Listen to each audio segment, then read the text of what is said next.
Hey, good people. Good to see ya. So I've been debating whether or not to play Tommy's feed. Put a let's see. I don't know what to put in the chat. Just let me know if you want if you would like for me to do that, because otherwise I had this amazing TED talk that I wanted to put up that kind of goes into a little more detail on the connection versus addiction thing. So, do we want Ted or do we want Tommy? Or just do we want to just talk? Ted, Tommy, or talk?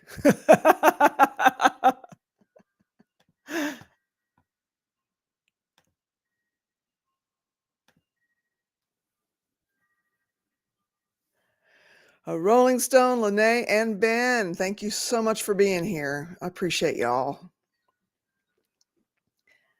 You're here and I like it a lot.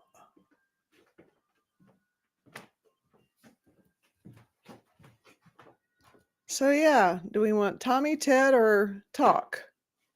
Talk. Good. What's on your mind, Lene? Let's talk.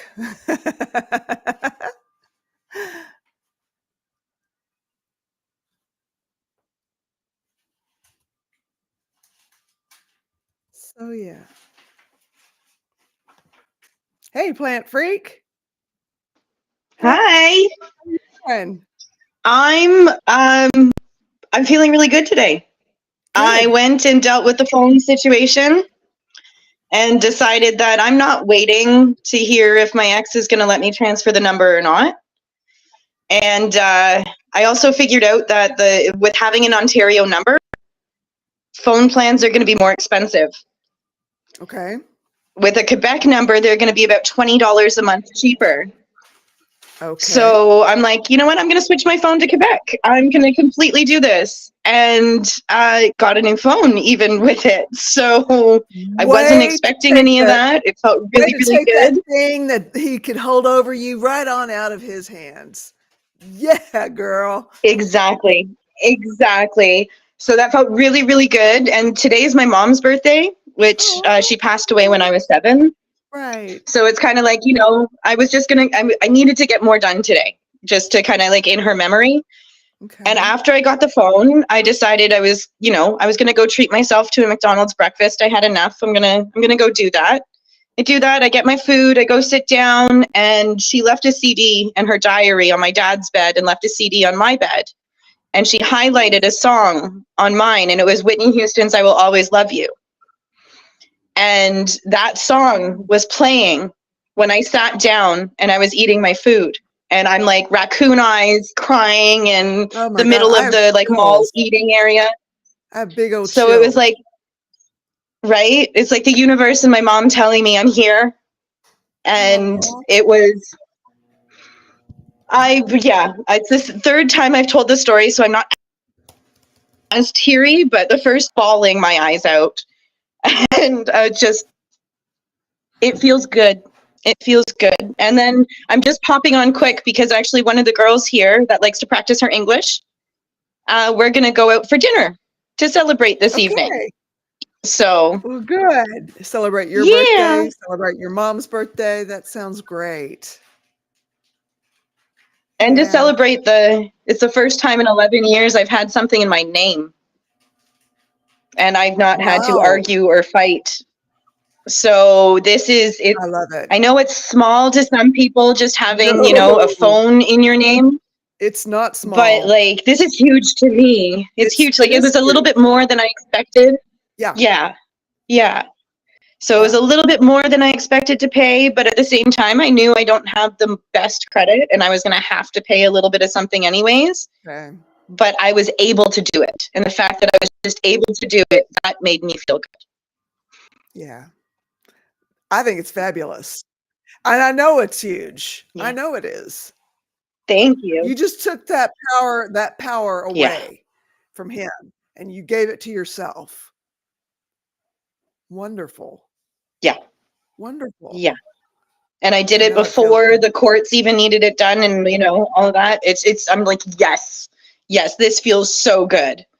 So I wasn't going to go another week waiting for answers. I'm like, no, I'm just switching my number and everything. That's it. I'm doing it.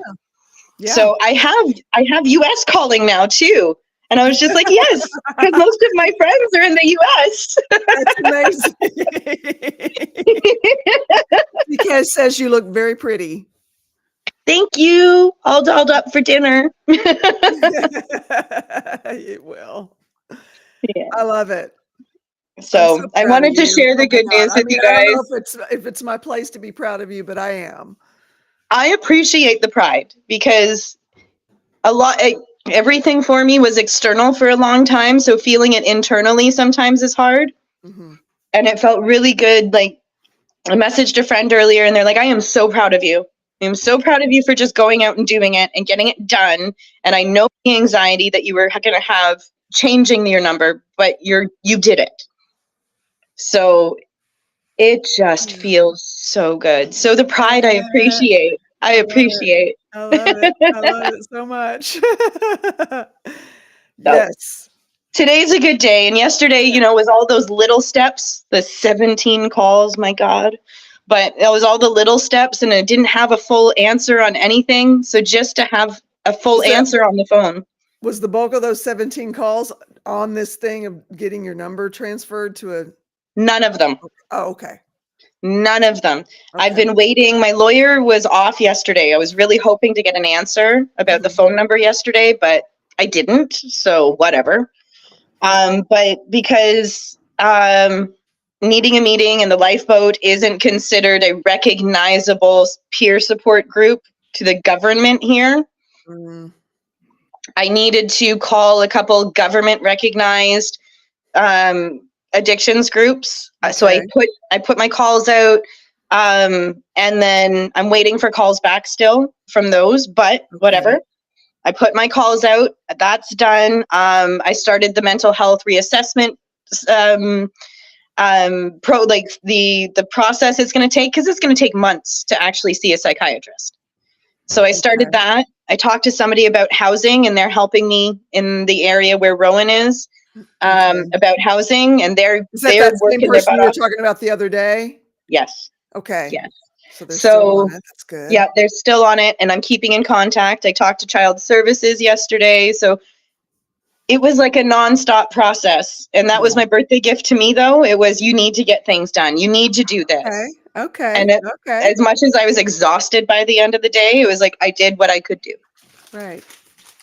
So it felt now that the phone is done, it's like, hey, something is done. Right on. Yeah. And bars, granola bars or something. Yeah. He's going shopping. He was showing me his list. Thanks, Steve. and whipped cream for coffee if you think of it and you feel like it. But how are you doing, Carol? Doing okay. I woke up just exhaustipated this morning. I don't know why. Okay. We have rain today, so maybe it's barometric pressure. Yeah. And we went out and looked at the fence where the goats got out the other day. My goats have never crossed the creek in the woods, but they did one day, and they ended up on the side of the road. Oh my God. About half a mile from my house. Oh my God. At the very edge of our property line. Yeah. But, yeah. So, they decided to cross the creek and go all the way up the hill to where the fence is mostly down. There's more of it down than there is up. Yeah. Yeah. It's like a secondary fence. It's just the property line fence, but gotcha. There's nothing there for anything or anybody. It's really steep, really rocky, really rough, really brushy, brambly. It's a dead raccoon that was eaten by a bobcat. I don't know if you heard that or not. I did. Oh my goodness. So yeah, we went and assessed. I don't know that we came to any conclusions other than we're basically effed if they decide to do that again. Yeah. Well, hopefully they're not going to try to again. Maybe they learned their lesson. Maybe. I don't know how well goats learn things, but maybe they learned their lesson. You know, I mean, there wasn't anything for them but a bunch of cars whizzing by. I mean, Oh not my that God. many. It's not a busy road because it's a dead end road, basically. Okay. It dead ends at the river and there's no bridge. Okay. Oh, It does continue on the other side of the river. But there's no bridge across it. That's right. If the river's really low, you can cross it if you dare. I busted my tailpipe doing that one time, so we don't do that anymore. You learned your lesson. Sure as shit did. And I was so lucky. They were able to weld it. It was right at the catalytic converter, and they just had that level of skill. We went all over the place. We went to Fayetteville and Springdale, all over the place. Yeah. And somebody recommended those guys, and they saved our bacon. Thank goodness. Yeah. Oh my goodness. Yeah. a good welder can do that for you. Like if they know what they're doing, they can Yeah. really, they're helpful. Yes, they Mhm. are. Mm-hmm. How are You you know doing, about Christy? Good. So you'll notice behind me is No Bear. Christmas. No, Okay. so I left the garland up all year last year, but because I'm moving and I'm selling everything, I took it all down, and I actually had a guy. So Michael wanted me to do an estate sale, and I didn't really want to do that because that's just so much to deal with, and you've got people coming through your house, and I just I don't like it. Yeah. So I took a bunch of pictures, like really nice pictures of stuff. I put it up against the wall where he put the shiplap up, so it looked really pretty and like professional, and put it in this group called What You Got Pulaski County. And this guy has, so far, he's not even done yet, but he bought like a whole bunch of stuff, like $100 and some worth of stuff the first time. And then I delivered that stuff to him. So I met him in town, like not in town, but in Nancy, the little town right down the road. And then he was like, "What else do you have?" And so I showed him some other stuff. He's like, "I'll take it." And Oh, I'm like, wow. "Okay." And then he goes, "Your vibe of how you're decorating is totally what I'm looking for." Wow. So he's like, "Please give me first shot at stuff." So then I just sent him a whole bunch of other stuff, and he's like, "I'll take that." Oh, wow. So, yeah. And I was like, "Okay." So You know, the I stuff mean, that, that sounds like so much like Kismet. yes. And well, in the stuff that I know he's not going to be interested in, I go ahead and post on the thing, but I did put one of my guitars up for sale. So it's an electric acoustic Breedlove parlor guitar. So it's smaller than a normal acoustic guitar. I put that up with the amp. So hopefully, people will buy that. Some of the bigger stuff people aren't really looking at. They're looking at that really inexpensive stuff. And Michael was mad. He's like, "Why did you not get double the amount for the stuff?" And I'm like, "It's used stuff. Like, one, I'm in Kentucky, not in Colorado. So nobody's going to pay like those kind of Top prices. dollar. Yeah. It's used. I Mhm. mean, it's in great shape, but I'm like, I just want it gone. Like, Yeah.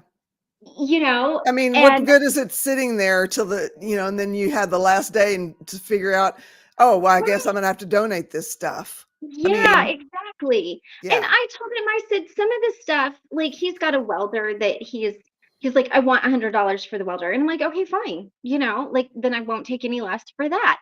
But I mean, this guy is buying like those little round metal signs. And oh my God, I gave him for free. He goes, "Make a deal, cut me a deal on all of this." And so, everybody likes a good deal. You like to feel like you're, kind of negotiating a little bit. So I Mhm. took $15 off of his total. And that awful stoplight of my husband's that he would put the batteries in and everything, it's gone. Oh my God! Yay! He's like, he's like, "We paid $100 for that stoplight. How much did you get?" And I'm like, $15, and I don't want to hear anything about it. And honestly, I didn't even get the $15. I gave him the stoplight for free because that was the first thing he asked about. And I'm like, God bless America. There's another crazy person out there, and he wants to hang it in his living room too. And I thought, what is wrong with you people? But you know what? I said it went to a good home, so that's all Somebody that matters. else's problem now. Somebody Yes, else's not problem. mine. Yes. And the cool thing is, all of the stuff that I didn't like, I'm selling super cheap. That way, we don't have to like carry it around or anything. Yeah. So Yeah. My goodness. Well, that's yeah. amazing. Oh, Lene, I'm so sorry. No, I mean, I would just do it myself. I would just put up a sign that said like estate sale and have them come over. Because some of the stuff in the house is not ours. So like the kitchen table and there's a hutch and some china and stuff. And so I've got to make sure people don't, try to buy the wrong thing. But you know, yeah. My I'm just goodness. yeah. Yeah. Stuff is going. So I'm hopeful that people will, it's Saturday. I'm hopeful that they're just kind of looking at stuff and And something that I learned last night, and I woke up and I did it this morning, was I don't say I hope or I try, and it's going to take some training, just like the reframing of things takes a while. But I'm not going to say I hope and I try anymore. I will and I do is what I'm going to say from now on. I woke up and I said I will and I did. No hope and no try. Yeah. But there's actual like science behind this, like neuroscience behind this. That makes sense. So I'm just like, you know what? This is what I'm going to do. I'm going to say it this way from now on because I need to do something to help reframe my brain a little bit further. Right? So I'm doing better with the reframing. Don't get me wrong, but I hope and I try has been a big thing that I've been doing, and I've noticed it.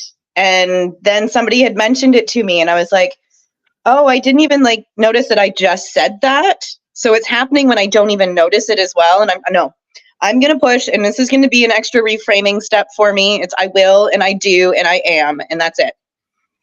So that's how I'm going to do it. And it's a proven fact that your mind and your body don't know the difference between a memory and the current situation. So when you kind of live your life in that energy of I have this or this is what it is, your body just kind of thinks that you have it, and so it tends to show up more. I think Mikey just showed up. Hold on. Okay. Oh my goodness. I am going to have to go though, guys. I really wanted to come and say hi and fill you in on my good news because you guys are like the first people I wanted to tell. So I'm like, I gotta wait till 4:40. What? No. And you look. What were you into? Did you jump in the lake? Go. Oh, God bless America. Go. So I have to keep the door, the screen door. It's really a glass door, locked. Because Mikey is so big and heavy that when he jumps, he's figured out how to open the door. So when I was gone, my neighbor was she was going to let the dogs out for me. But what happened was he jumped and he opened the door and they ran out. And she's like, well, they got out, but they let themselves out, and then they just take themselves wherever, and then they just show up when they're done running around being free dogs, and then lay down and act. So yeah. Oh my goodness. You look beautiful, Stasia. You look beautiful, and I'm so excited about your good news. And I think my chaos has settled down now. So. Okay. I love you all. I'll see you tomorrow. Good night, everybody. Good night. Have a good dinner. Thank you so much. Yes. And happy birthday to Mom. That's amazing. Did you get to hear any of that? I do know because she told me she got a phone and everything. Yeah. Isn't that amazing? I just love it. I love it. I love it. I know. And I told her, I said, here's the thing. I said it might seem like a little thing, but for people like us who have come out of those really, really abusive relationships where we really didn't think we could do anything, and Yeah. money was controlled and situations were controlled and Yeah. everything was so controlled, Mhm. even the littlest thing like The getting littlest a tiny phone. things. Yeah. Yes, And it's like, just it is just a constant. yes. Yeah. And I told her, she's like, "I know it sounds crazy." And I'm like, "No, it doesn't, because that first thing that you do when you're out of that relationship is huge. It Yes, it doesn't is. matter if it's getting a phone, um, getting a credit card, or just being able. I remember I was so thrilled when I actually paid my own bills. Like Yeah. that first month that I paid my rent and I paid my bills, and I had money left, like Yeah. that to me was the biggest thing because I had never done that before. Wow. And so it's beautiful. And then she told me about her mom, like, and all of that. And I was like, oh, so I was Yeah. excited. I was I sweeping the floor. I know. was excited and Yeah. happy. And I was like, yeah. And then I was crying. And then I was Yeah. excited again. And Yeah.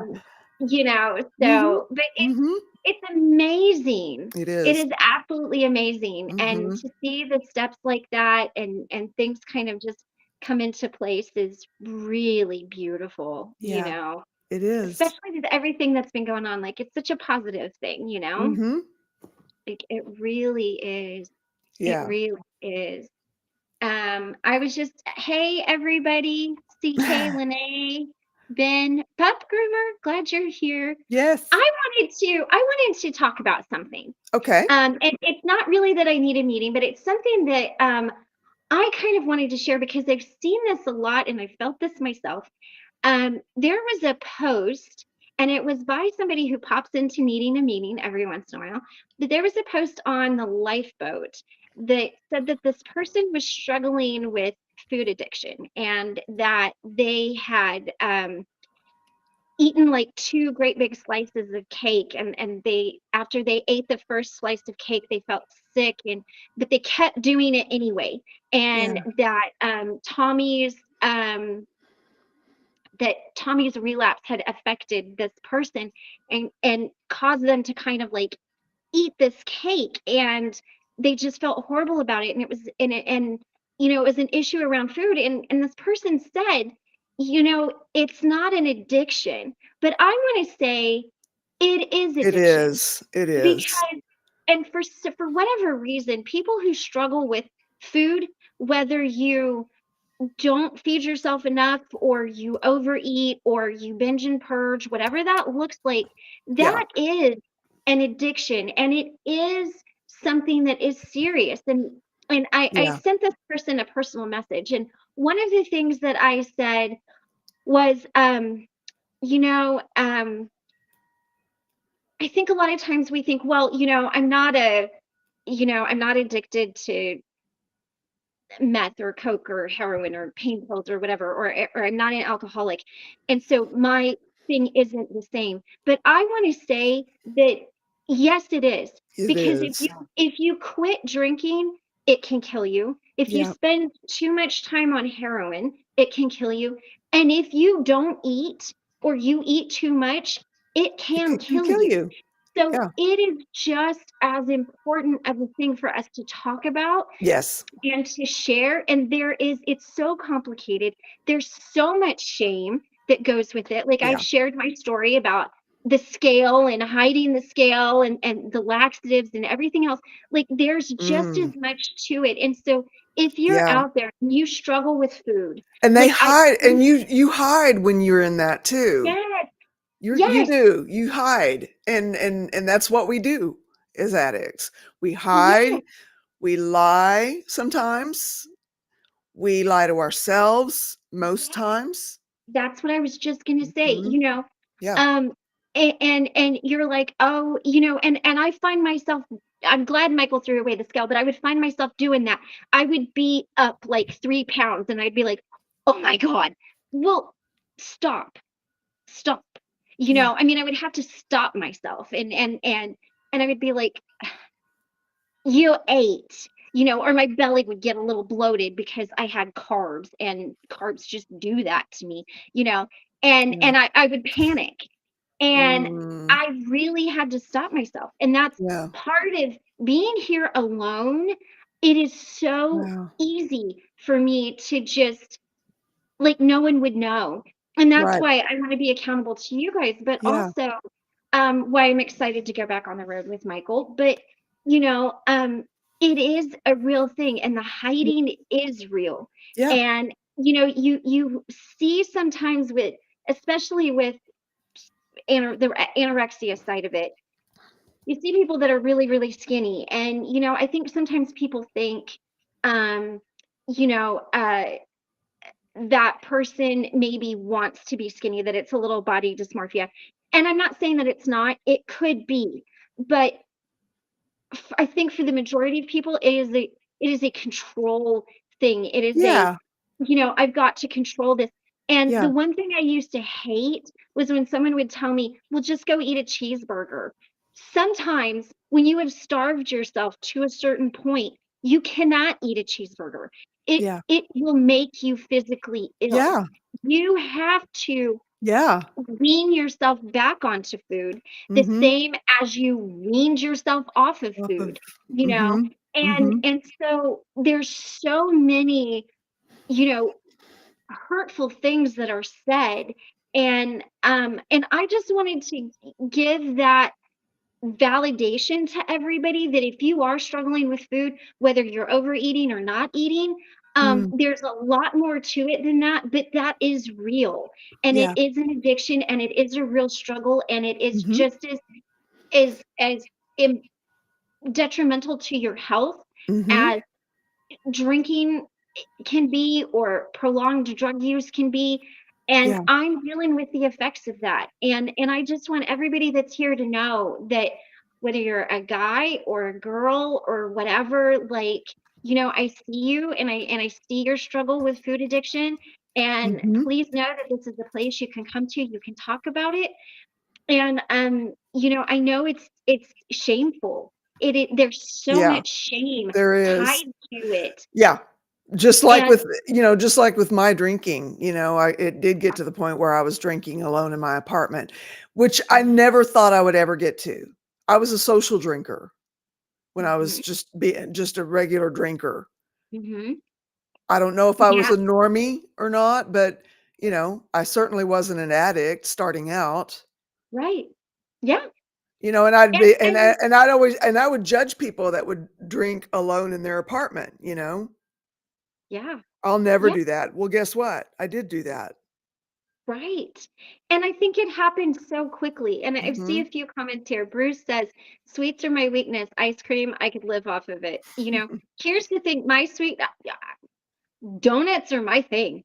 Like, do not put donuts in front of me. I cannot control myself. But I'll tell you what I'll do. I'll eat that dozen donuts, and then I won't eat for 3 days afterwards because I ate the dozen donuts. And I will eat those Ooh. donuts. I will literally eat the whole thing. Like, I will sit down and just shove them in my face. So it is Wow. something that I have to be mindful of. So just like alcoholics can't necessarily have alcohol in the house, I do really bad with sweets too. I Mhm. do awful with donuts, chocolates, Mhm. um, any of that kind of stuff. Like, I don't keep it in the house. Um, Sugar is really hard for me. That's why I eat, everybody makes fun of me, but I eat those gluten-free, vegan, dairy-free cookies because those are healthy. They're a healthier option for me. But what I eat a lot of time is strawberries, blueberries, yogurt, granola. I mean, I've really had to figure that out. But that is my mentality of it. And um, you know, Lene, push away from the table. Yeah. That's something a lot of Mhm. people heard, or eat everything on your Yeah. plate. Or if you're stressed and you have a tub of ice cream and you're eating, everybody's like, no, no, that's not, we don't respond that way, you know, and then you feel guilty because you Yeah. just wanted ice cream. Now, I'm not saying there's anything wrong with that. And if you ever seen me plow down a dozen Krispy Kreme donuts, you would be like, I did not know that woman could do that. But you know, but it is triggering for me. Like, I really can't do that. Um, I have to be really careful with intermittent fasting. When I went on my diet and I had to lose 40 pounds for my health, I was terrified.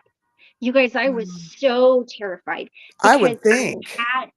I had to do it. Like I could Yeah. not continue for to get it was unhealthy.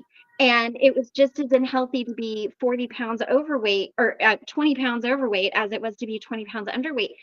I was terrified. I have That's never in my life been through anything more terrifying. yeah. And I kind of started falling back into those old habits of writing how much I weighed every day. I would write it on the fridge. Mhm. Y'all, I took a dry erase marker and I wrote, this is how much I weigh today. This is my goal. And I would look at it on the fridge and I would be starving. And I would go to the fridge and I would see how much I weighed and I would be like, nope. And finally, when Michael came home, he's like, get the scale out of the kitchen, quit writing that stuff on the fridge, do this the healthy way. And it was very hard. I did it. But it still kind of lingers. I still kind of catch myself sometimes. I had to do it. But I managed and I'm still dealing with it. CK asks, she said that she missed what you were told. Oh, what I She was told. mhm. Oh, so you mean as far as what started it all? Um, if that's it, I was told when I was 12 years old, I was eating a cheeseburger and I was very fit and healthy, that if I continued to eat like that, I would be fat. Their words, not mine, like my mom. And that because I was like I'm kind of an eccentric person. I've always dressed a little quirky, and especially when I was younger, I was trying to fit in. Like skinny girls fit in. And so I grew up poor. My dad looked like he walked out of the 1800s. I'm not joking. Like Tombstone, like that. My dad looked like that. Like if you see pictures of my dad, and it terrified me. And the one thing I didn't want was to be big like my mom. That was my biggest fear. And after that, I ate nothing but lettuce and carrots for months. I mean, I actually like started kind of turning orange. And my Wow. mom, of course, was a nurse at the time. She knew what was going on. Um, Mm. and then I had an aunt who taught me how to be anorexic. Everybody would tell me Oh, to eat, and I great. wouldn't eat. And then my aunt told me, she goes, you have to let them see you eat the cheeseburger because you need the cheeseburger to continue. And if they see you eat the cheeseburger, they'll shut up and get off your back. So I had an aunt when That's I was right. That's 15, right. 16 years old tell me that. She was in her 30s. And so then that's what I did. I would eat. I would go eat. And when I ate, I ate. And then, everybody kind of thought I was okay. And because you dress in your room and nobody sees you, I mean, I'd always been small. My dad was always small. My dad had some health problems. He was a little underweight. I'm hypoglycemic on top of everything. And so, I think people kind of thought I was okay. And it was easy to hide. I would pack a lunch and I would throw it in the trash can on the way to school when I walked to school. I I mean, used I did, like, people would see me pack a lunch and they, yeah. And then I'd get, mm. it was about a half a mile that I walked to school. So I'd get about halfway there and I'd just dump it in the trash can. So some poor old lady had like really healthy lunches dumped in her trash can. But it's those little things that you learn, Yeah. and Yeah. then when people get too worried about you, you just eat in front of them. And I'm not trying to tell anybody how to be this, but that's what I did. Yeah. And And that's every bit the hoops that an addict will jump through. yes, Every bit of it. yes, yes. Mhm. Uh, this is Michael. I'm gonna hop off. I will call you guys right back. Wow, you guys. So, hello everybody. I had a video queued up that it's a very profound insight into the addiction versus connection. Um, are you guys, would somebody like to pop in and talk and have a meeting, or would you guys like for me to share the video with you? It's a TED Talk.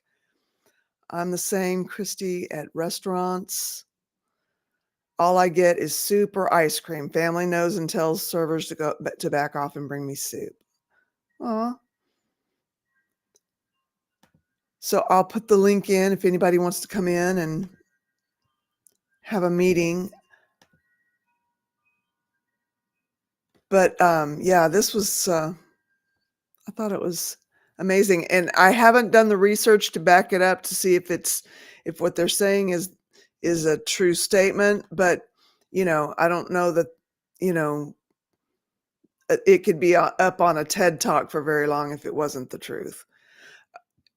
Oh, okay. Yeah, I watched that. And boy, it really shook me, but not because of him.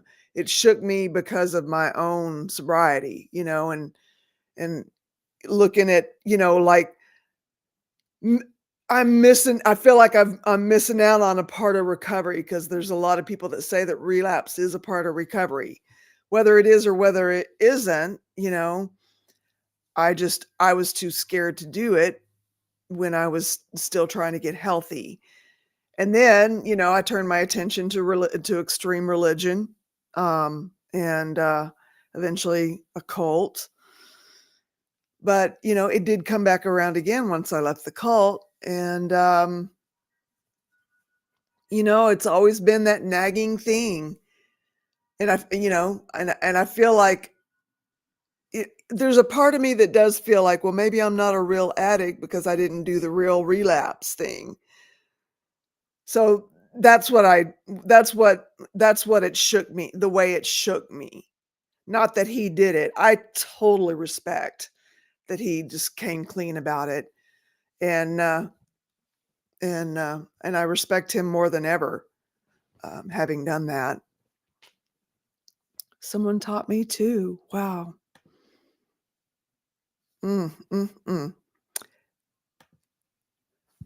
Teaching people, my speaking of teaching, my mom, when I was a teenager, would buy me alcohol for certain things. And she wanted to teach me how to drink responsibly. And after I got clean and sober, I was just like, the key words there were teach, drink, and addictive behavior, when it's coached, ooh.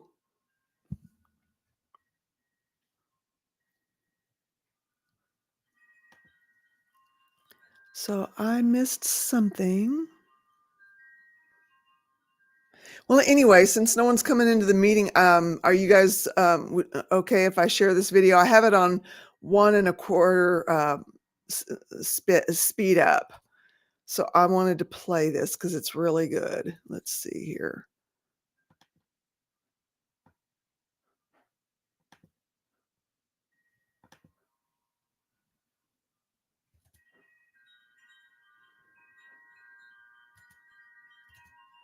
Okay, it's up. Get the play going. Come on now.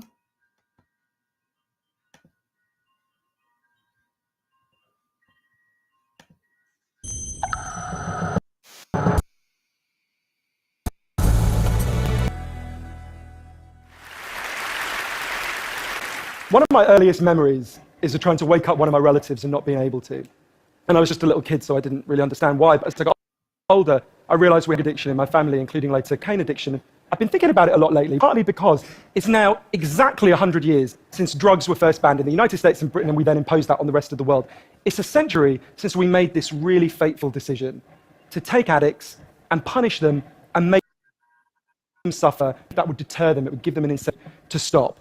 And a few years ago, That doesn't deter anything. Has anybody else noticed that? Whatever the behavior we're trying to deter that way, it doesn't deter anything. Period. Why are we still insane? Why are we so slow to look at, oh, 100 years and this still hasn't worked, and addiction's only getting worse in our world, in our society. Why? Just thought I'd toss that out there. I was looking at some of the addicts in my life who I love and trying to figure out if there was some way to help them. Incredibly basic questions I just didn't know the answer to. Like, what really causes addiction? Why do we carry on with this approach that doesn't seem to be working? And is there a better way out there that we could try instead? So I read loads of stuff about it, and I couldn't really find the answers I was looking for. So I thought, okay, I'll go and sit with different people around the world who've lived this. Okay, so I'm trying to understand you, CK. What did someone get triggered by? Christy mentioned something when she came.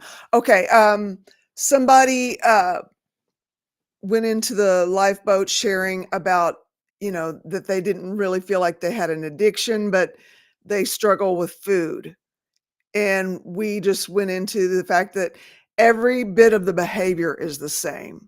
It is 100% addictive behavior.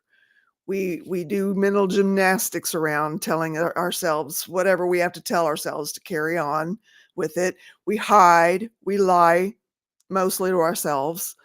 We do all the things with food addiction that we do with any other addiction,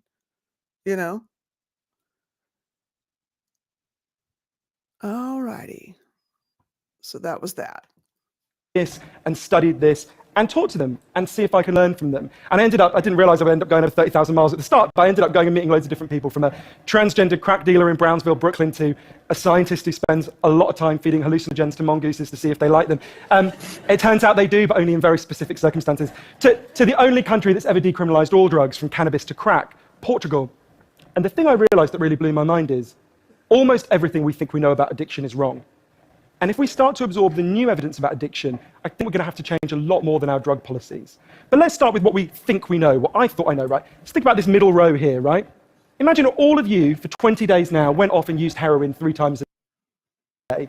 Some of you are enthusiastic than others at this prospect. Don't worry, it's just a thought experiment. Imagine you did that, right? What would happen? Now, we have a story about what would happen that we've been told for a century. We think because there are chemical hooks in heroin, as you took it for a while, your body would become dependent on those hooks, you'd start to physically need them, and at the end of those 20 days, you'd all be heroin addicts, right? That's what I thought. First thing that alerted me to the fact something not right with this story is when it was explained to me, if I step out of this TED Talk today and I get hit by a car and I break my hip, I'll be taken to hospital and I'll be given loads of diamorphine. Diamorphine is heroin. It's actually much better heroin than you're going to buy on the streets, because the stuff you buy from a drug dealer is contaminated, actually very little of it is heroin, whereas the stuff you get from the doctor is medically pure. And you'll be given it for quite a long period of time. There are loads of people in this room who may not realize that you've taken quite a lot of heroin, right? And anyone watching this anywhere in the world, this is happening. And if what we believe about addiction is right, those people are exposed to all those chemical hooks. What should happen? They should become addicts. This has been studied really carefully. It doesn't happen. You will have noticed if your grandmother had a hip replacement, she didn't come out as a junkie. And when I learned this, it just seemed so weird to me, so contrary to everything I'd been told, everything I thought I knew. I just thought it couldn't be right. Until I went and met a man called Bruce Alexander, who's a professor of psychology in Vancouver, who carried out an incredible experiment that I think really helps us to understand this issue. Professor Alexander explained to me, the idea of addiction we've all got in our heads, that story, comes partly from a series of experiments that were done earlier in the 20th century. They're really simple experiments. You can do them tonight when you go home if you feel a little bit sadistic. You get a rat and you put it in a cage, and you give it 2 water bottles. One is just water, and the other is water laced with either heroin or cocaine. If you do that, the rat will almost always prefer the drugged water and almost always kill itself quite quickly. So there you go, right? That's how we think it works. In the 70s, Professor Alexander comes along and he looks at this experiment and he noticed something. He said, we're putting the rat in an empty cage. It's got nothing to do except use these drugs. Let's try something a bit different. So Professor Alexander built a cage that he called Rat Park, which is basically heaven for rats, right? They've got loads of cheese, they've got loads of colored balls, they've got loads of tunnels. Crucially, they've got loads of friends, they can have loads of sex, and they've got both the water bottles, the normal water and the drugged water. But here's the fascinating thing. Park, they don't like the drugged water. They almost never use it. None of them ever use it compulsively. None of them ever overdose. You go from almost 100% overdose when they're isolated to 0% overdose when... Huh. Just sit on that for a minute. Huh.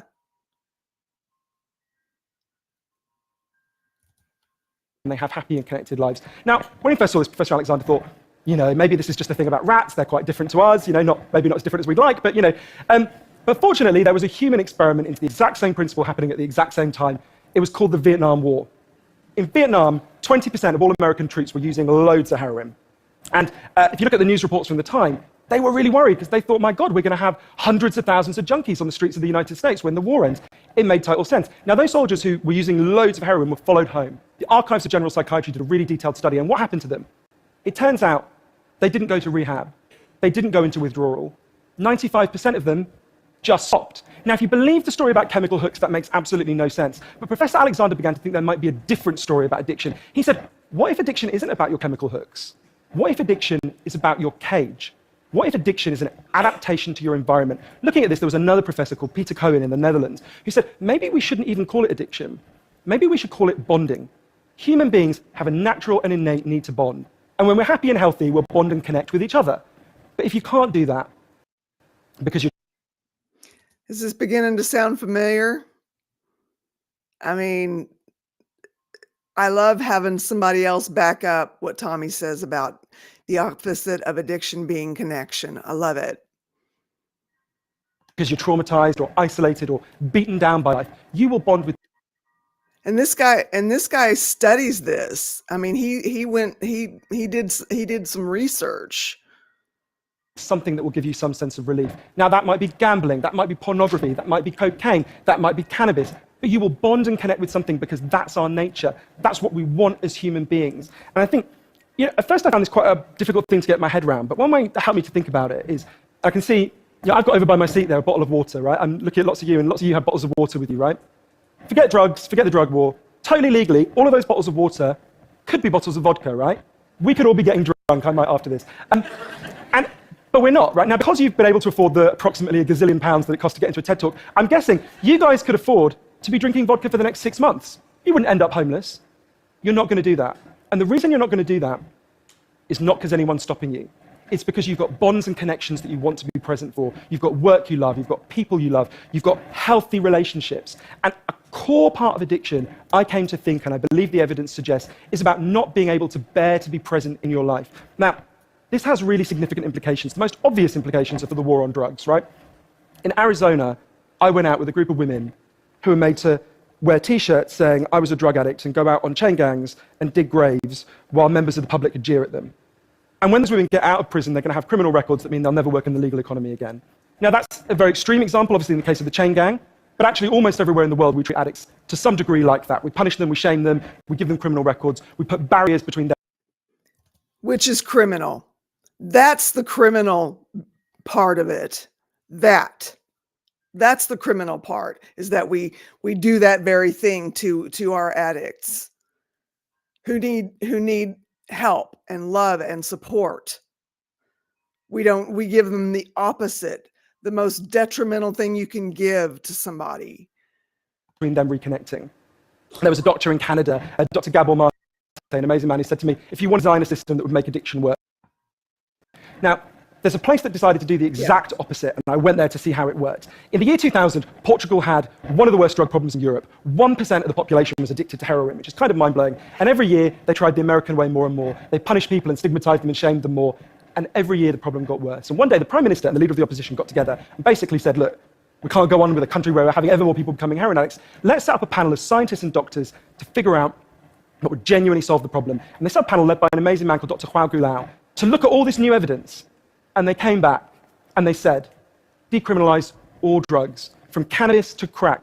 But, and this is the crucial next step, take all the money we used to spend on cutting addicts off, on disconnecting them, and spend it instead on reconnecting them with the society. And that's not really what we think of. What they did wasn't really what we think of as drug treatment in the United States and Britain. So they do residential rehab, they do psychological therapy that does have some value. But the biggest thing they did was the complete opposite of what we do. A massive program of job creation for addicts and microloans for addicts to set up small businesses. So say you used to be a mechanic. Wow. When you're ready, they go to a garage and they'll say, if you employ this guy for a year, we'll pay half his wages. The goal was to make sure that every addict in Portugal had something to get out of bed for in the morning. And when I went and met the addicts in Portugal, it was fascinating. What they said is, as they rediscovered purpose, they rediscovered bonds and relationships with the wider society. It'll be 15 years this year since that. That is true. I mean, I was all alone in San Diego, California, where I went to rehab. And, I figured the best place, I think subconsciously, I figured the best place for connection would be a church. You would think, I wasn't really able to connect with people in AA. I wasn't able to find a sponsor. It just seemed like it just wasn't in the cards for me to be able to make connections in that program. It just, and you know, after about 7 months of that, I just okay, I'm listening to what is being said here. This is not going to work for me, clearly. You know, aside from the fact that going to a meeting made me want to stop off at the bar on the way home, or on the way back to the shelter. And so yeah, I mean, I didn't necessarily get the kind of connection that I was looking for. Pulled what? Got a kick out of him. Oh, anyway. So what I bonded with instead was the doctrine. And I was just like, I was always, my nose always in the Bible. I had study tools and I used them, and all of that. So what's everybody excited about? Amen. What? It will come back. Who they pulled what? They pulled it. Oh, it's not playing. Is that what you're telling me? Okay. I've had this happen before. I wondered it might be the case, but I have had this happen before. He ends it, spoiler alert, he ends it with the opposite of addiction is connection. I'm sure you've seen this, but did you see that it said your stream was suspended or stream was unavailable? Okay. Well, Show you. let's see. Oh, well, there I am now. Okay. As soon as I take it off, it comes back. I've had this happen once before. Yeah. It's always on the good. It's always on the really good stuff, even though it's fair use. It's, I'm doing a reaction to it, Yeah. Anyway. Oh, bummer. Well, now, Rebecca, did I trigger somebody by something I said? Did CK say someone got triggered? If I did, I'm sorry. I didn't mean to trigger anyone. I didn't catch it. We were trying to catch up with Tommy's relapse leading to okay. another person talking about their food addiction. Gotcha. Yeah. Okay. And so that's what we were talking about. I think if I'm wrong, chat, let me know. Okay. And if I triggered anyone, I'm sorry. I didn't mean to. I just wanted everybody to feel like if they're struggling with that type of thing, that it is a real thing, and that I wanted you to understand how important it was. But I certainly didn't mean to trigger anyone. So if I did, I'm sorry. And I don't know who's right, Ben, but thank you. Hi, Zena Turner. Good to see you. Hey, glad to see ya. Rolling Stone, hello. Let me ask you this. When you were going through your recovery for your eating disorder, did you have a peer support group? I mean, my parent, or my mom and my brother. But when I was going through it, I was going through a bunch of stuff at once. So I was dealing with my dad's death. I was dealing with divorce. I was dealing with that abusive situation. So it was really like, I'm kind of the person, I don't know that it was maybe it was healthy for me because my mom and my brother were amazing, as far as I knew that I could have whatever meltdown I needed to have, or take things in any way I needed to take them, and that I would still be loved at the end of it. And so I just really went through it in all the raw emotions. But no, I didn't go to a rehab. I didn't have a peer support group. I had a therapist and my mom and my brother. And where I was with that. Hello. Hi, Jen. How are you? I'm a mess. How are you? I'm okay. What's going on? My mom was rushed to the hospital last night. How is Yeah. she? Uh, I don't, I don't know. Hang on, I'm changing my glasses so I can see you. Sorry, my hands are going everywhere. I just got No, you're home. I was listening to Tommy's live on the way home to just kind of keep me company, and everyone was like, you should talk, or you need to cry, or whatever. I'm like, or no, you should talk. And I'm like, I don't know if I feel like talking because Yeah. I feel like I'm afraid to cry. I'm trying to be like strong and all that. But so my mom is in the hospital. She's got a really low like pulse ox, like her oxygen saturation. Yeah. And so she's on 4 liters of oxygen. Ooh. My mom was 5 foot. But she has had, for my whole life, she's had degenerative disc disease, and I have it as well. But it didn't present in me until I was 45. Mhm. But my mom's is 74. She only weighs 85 pounds. She hasn't been eating.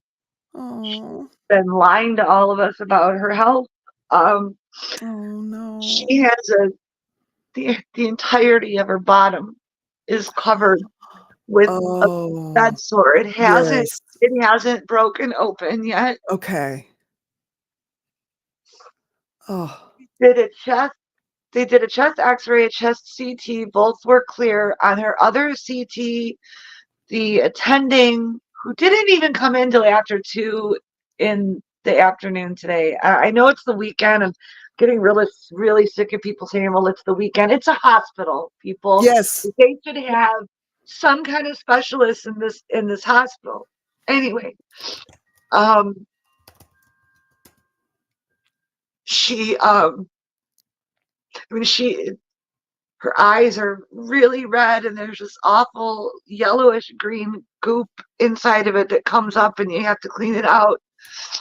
She hasn't been able. It's been about 3 years now. She kind of looks like a terrible. Please, anyway, don't get mad at me for this this No. this analogy, but she's kind of like one of the roly poly bugs. Like she can't stand up Oh straight no. anymore, and she's so weak. And she asked me last night the weirdest question. Um, she said, Jennifer, if something was to happen to me, would you still love me? And Oh. I adore you. And she giggled. And I said, but there could never be anything that could make me not love you. And I feel it. And then she looked at my bonus dad, Clay, and she said, what about you? And he was like, I love you forever. And I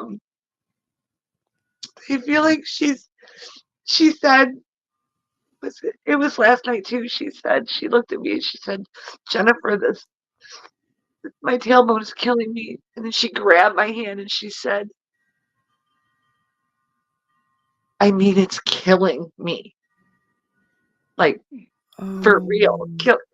So Oh God. I feel like she's given up, because the only thing that they've come up with is then the one CT, they saw something in the throat, but they have to wait for a radiologist to read it. And then they're talking about having her see an ophthalmologist about the eyes and a pulmonologist about her throat. She's not having any pain. Here's the thing with cancer that people don't talk about a lot. First of all, my mom's had cancer twice. She's a warrior. She had cancer in her mouth in 2008. Mhm. Um, they clipped a nerve, so she's got like no feeling in this part of her mouth right here. But they also had to take a salivary gland. Other than that, there was no chemo, there was no radiation. Oh. She had colon cancer in 2014. Again, same thing. They just removed the tumor, no chemo, no radiation. Wow. I think she's just tired of the pain. Yeah. And when my mother, she ended up getting an infected pacemaker change out. The hardware ended Yeah. up getting infected, and they were coming in and they were doing all this testing and never not telling me anything.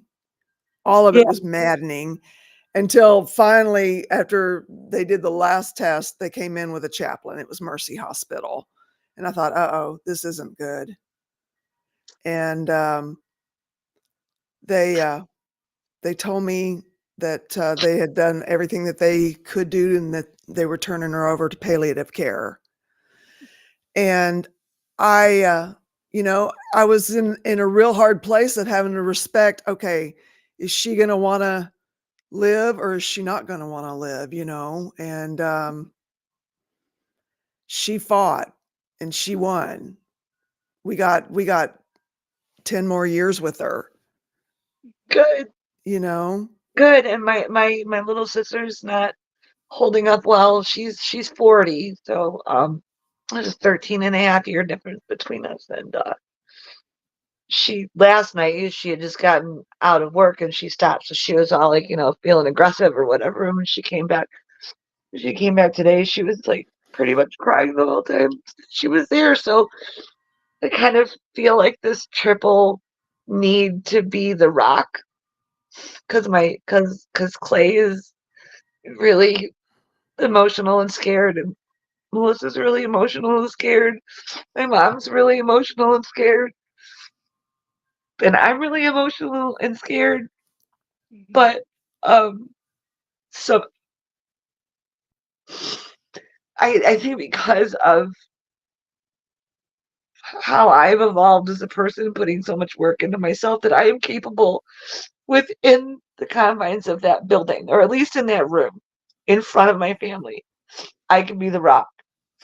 But as soon as I leave, I haven't. This is the first tears I've cried, and it's been almost 24 hours, and these are the first tears I've cried. Maybe something will I had happen just that will said, help her turn it around, I mean, yeah, I hope so. And yesterday was such a crazy day because I spent some time with Steve. He made me take a selfie and put it up on the Discord and the Facebook so everybody could see us. And then came home.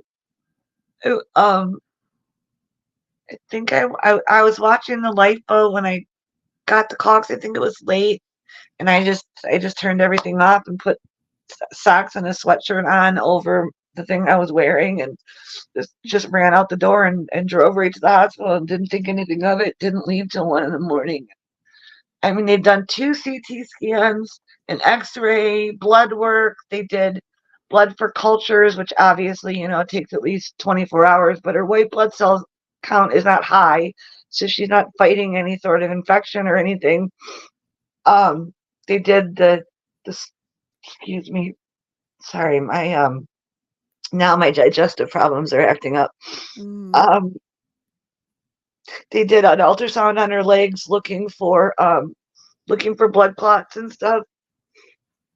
I just feel like she has this intuitive feeling that something's wrong, yeah. because my mother never looks at her husband and says, "Clay, I think you need to call 911" Oh, about her. right. She'll always do it about him. He's a Yeah, Vietnam War veteran. yeah. He is unfortunately a slowly dying victim of Agent Orange. Oh, He's had cancer 3 times. ooh, Yeah, it's been a rough ride with both of them, but they love each other and us so much. I hate leaving them there by themselves, but I was getting so afraid that if I didn't leave home, it was going to be too hard for me to drive home because I couldn't sleep last night. I was on mhm, Discord talking to the people in Australia just because and because all of you that I've met, whoever else is in the chat, I don't know. I know Ben's here. I saw Ben. But maybe Anne's here. I don't know. But like all you guys that I've met,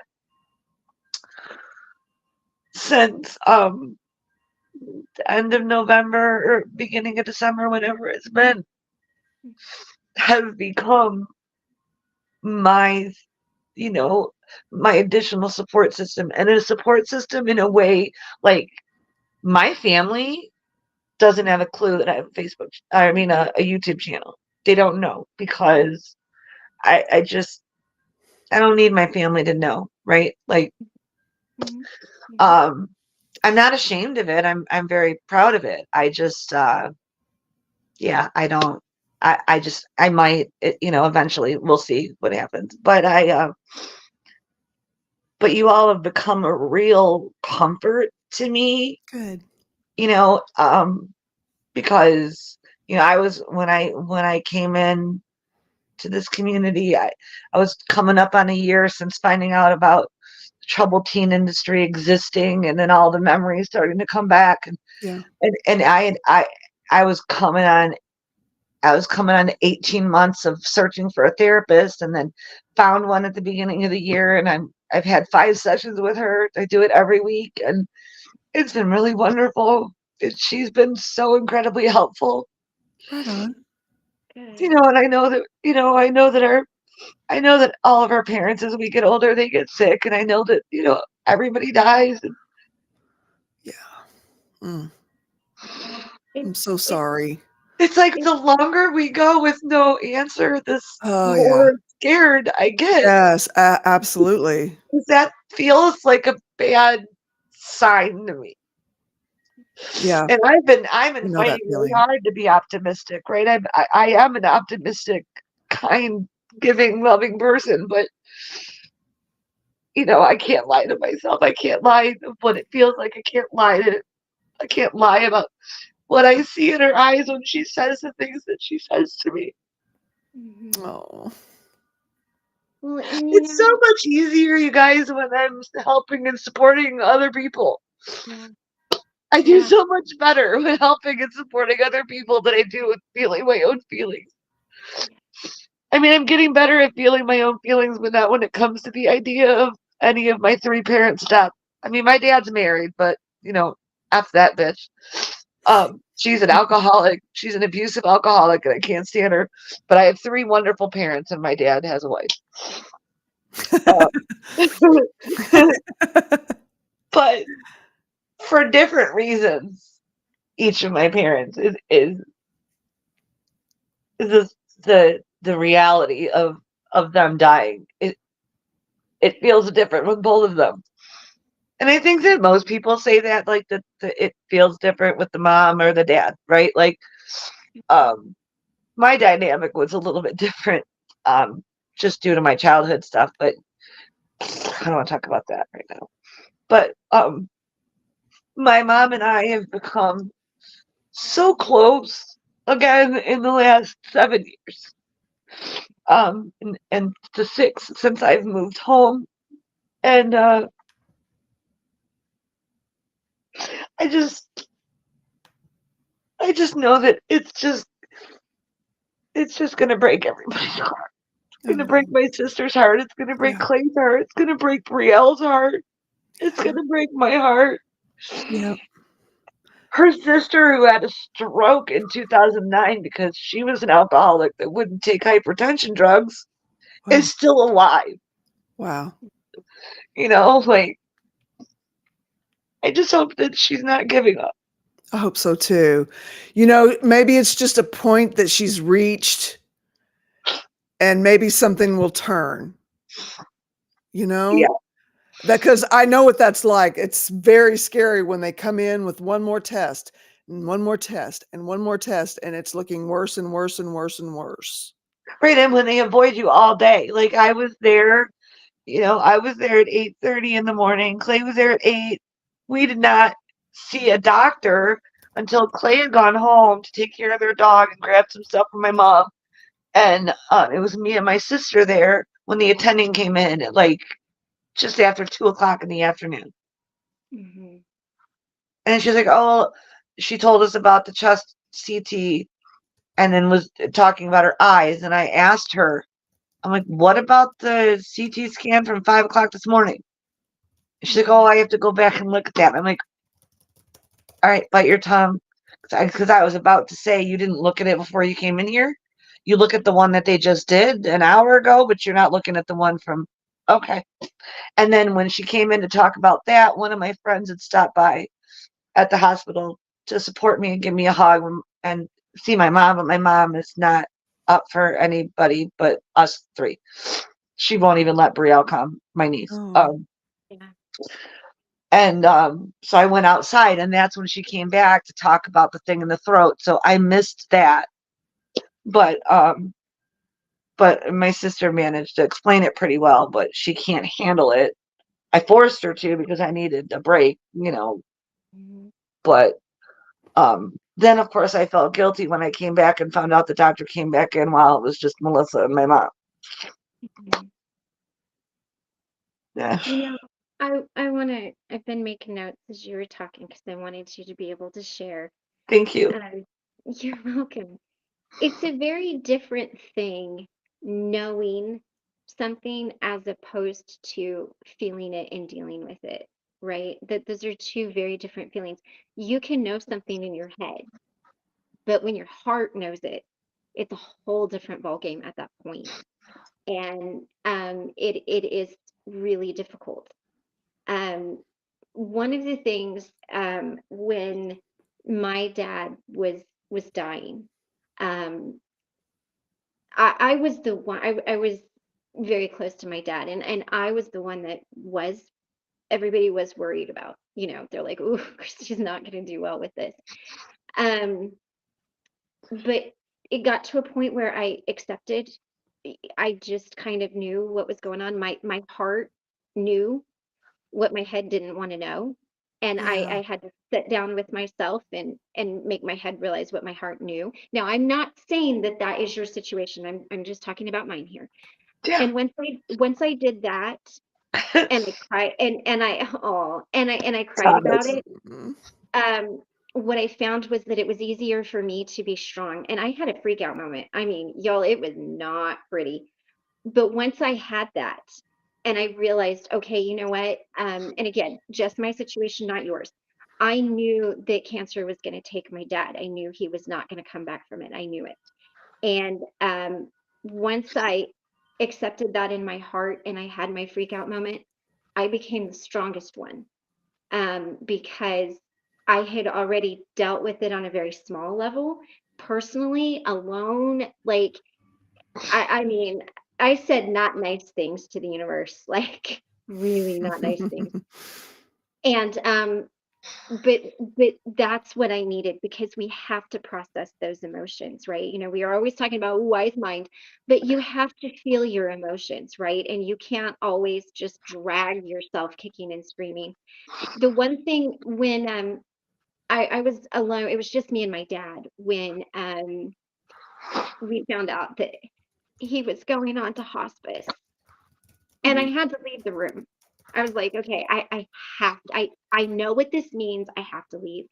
And when I came back and I had told my mom and my brother, and we all sat there, maybe one thing you could ask your mom, because it's what we asked my dad, and it was very helpful, was um, my brother said, what do you need from us?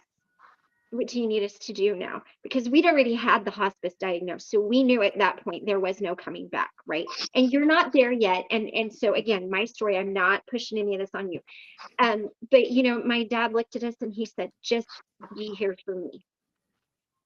And I think when you ask that person, what do you need from me? I think that they will be honest with you. I Right think on. they're just as scared as you, and I think they don't know. Yeah. But they have to come to terms with it just like you do.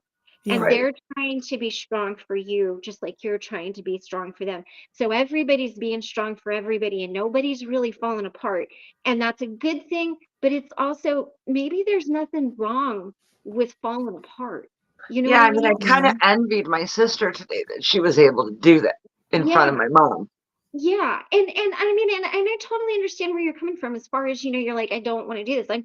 I'm really not somebody. I've cried more on here than I've cried in my whole life. But I mean, you guys have seen me cry more than anybody else. But sometimes just even asking that, Mom, what do you need from me is so important because it's giving them the power, but you have to be prepared for that answer, because that answer could be any number of things, That's right. That's Um, right. and there was a point where, we asked my dad what he needed, and he said, "Let me go home." And so, and now I'm not saying that's what your mom's gonna say, but you never know what that answer is gonna be. Um, Yeah, I like what TK for Life I is do asking. Jen, too. could the look in your mom's eye be that she's accepting whatever comes? She knows something's really wrong. Yes, and I think it is, and Okay. thank you, Sharon, for asking me that, because Yeah. I do think so. Mhm. But I'm the only one that's accepting that with her, because when they last night, while my sister was there, they asked, um, if extreme measures are needed, do you want us to, to do everything necessary? And she paused. And my sister had her hands in her coat pockets and just went like this with both hands. And then Clay did the same thing. And I just rubbed her hand. I didn't say anything because I wanted it to be up to my mom. And my mom goes, I don't know. I don't know what I'm supposed to say. And my sister goes, really? You say yes. Aw. That can be a And I'm sorry, but I feel like the person that's sick Yeah. should have the right to say, like, I don't want to watch my mom. I don't want to watch my mom die by a machine being unplugged and tubes being pulled out of her throat. I really, really don't want that. I'd rather it be something organic, and I mean, but not like that. Not Mhm. like that. Mhm. Right. I mean, but I don't get to say how it happens. I No, know. I know. no. But what I was gonna say is, what you can do. So my mom was a cancer nurse for a decade, right? And unfortunately, death is Oh, something that oh, Mhm. that's shoot. Frankie. Hi, Frankie. What you can do is you can go to a nurse, your mom's nurse, and you can say, I don't want my mom to feel pressured about any choices. So would you Mm. please ask my mom these questions in private? Because Yeah. I feel like the choice won't be her own. Right. And depending on and whatever floor she's on, and it sounds like, they kind of know what's going on. They're gonna respect that. And it's natural for someone to say, well, you say yes, but if your mom is accepting what she knows in her heart, um, then she needs to have the dignity and the right to say what Right. she feels in her heart. And I know Right. you know. I know Thank, that you know thank you, Misha, by the way. Thank you. that. And I'd rather have this background. Okay. It's the only thing I can control right now, ladies. hey, you know what? Yeah. Control your background. Control your Yeah. background. Look at that. Look at that Um, cool Love fake that. face on my Love, TV. I love it. awesome. And I think knowing that you gave um your mom dignity in just in her choices is a really important thing. And I want to share one thing with you. This is kind of how I connect with people, is sharing stories. Um, I watched my dad pass. Okay, and I got the phone call. I was at work, and I came home. My brother came home. My mom left. My aunts and uncles left. It was just me and my brother. Um, I had quit college, and I promised my dad I would finish college. So I had to go back to school. And the first semester back to school, the first class I had was socioeconomics of the aging populace, which is a really fancy way of saying old people economics, right? Like I just heard old people in math, and you lost me at math. my term paper that I had to do that was 95% of my grade. I had just lost my dad. I had spent the last 3.5 years watching my dad die. Okay. I had to write a paper on, should people have the right to die? Mm. Like, I had to write a paper on whether Dr. Kevorkian was an okay thing or not. And my teacher came to me and said, I can't in feel good about myself and tell you that you have to do this. She's like, so if you, I tried to get them to not do this to you. You don't have a choice. If you don't do it, you're going to fail the class, but you can take it again. I wrote that paper. It was the hardest paper I'd ever written. And but in talking to my brother, I learned so much about dignity, and I learned so much about myself, and I learned so much about life. And one of the things that my dad or that my brother said to me was, think of everything you learned because of everything that you went through and everything that you've seen. And it was the most passionate paper I'd ever written. And I ended up passing the class with an A+. And if you want me to, I'll share it with you. And when you're ready, you definitely don't have to read it right now. But I think it's important for you to feel that you have dignity. It's Yeah. important for you to feel like your mom has dignity. And I Yeah. just wanted to share that with you because it is so hard to Yeah. go through life knowing things and dealing with things. And I just want you to understand that I can imagine how you feel because I've been there. And it is never an easy thing to be there. It's not Mm-mm. anything anybody wants to see. It's not anything anybody No. wants to feel. Mm-mm. But you know what made me and my brother most proud, and it brought me and my brother together, and was that we were able to give everybody dignity. And I think if you can give yourself grace and dignity, and I think if you can give your mom grace and dignity through just even going to her nurse and saying, please don't ask these questions in front of everybody, ask her privately. I also wanted to say that weighing 78 pounds, I completely understand what she means by her tailbone is killing her. When I weighed as little as I did, it literally hurt to cover up with a sheet. That's what Um, she says. That her Oh. clothes it, hurt her it, so much, and Ouch. it hurts. Mm. And the reason it hurts is because it's just skin over the bone, and it Mm. is painful, and it is a pain that you can't describe to anybody.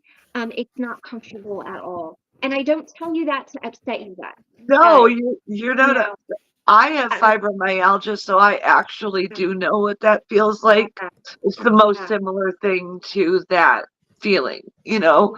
Um, but just I forgot about your your experience, Christy. And you saying that makes me like think like it hasn't just been 3 weeks. It's been happening for 2 years yeah, Yeah. yeah, because technically it took 2 years to get from 115 to 85, but it didn't take 2 years to get from 100 to 85. That happened since Thanksgiving yeah. or right around Thanksgiving. Maybe one of the things you could do is talk to her nurse too, and tell her, say, you know, this is what my mom shared with me. Is there anything that we can do to help make her more comfortable? Chances are there's probably clothing wise not really anything that's going to make her feel any better, but Yeah, they might have something. And at least if you're trying to make your mom comfortable. Now, let me ask you this, and this is going to be, I'm not trying to be morbid. Is this the first person really close to you that you've been in this situation with or that you've lost? no, No. Okay. no, no, not at all. And sadly, the grandmother who we're gonna say raised me, because nobody raised me. I lived in her house. But she was my constant, whether that was good or bad. She was my constant She died in 2001 and nobody told me. Oh, 'Cause wow.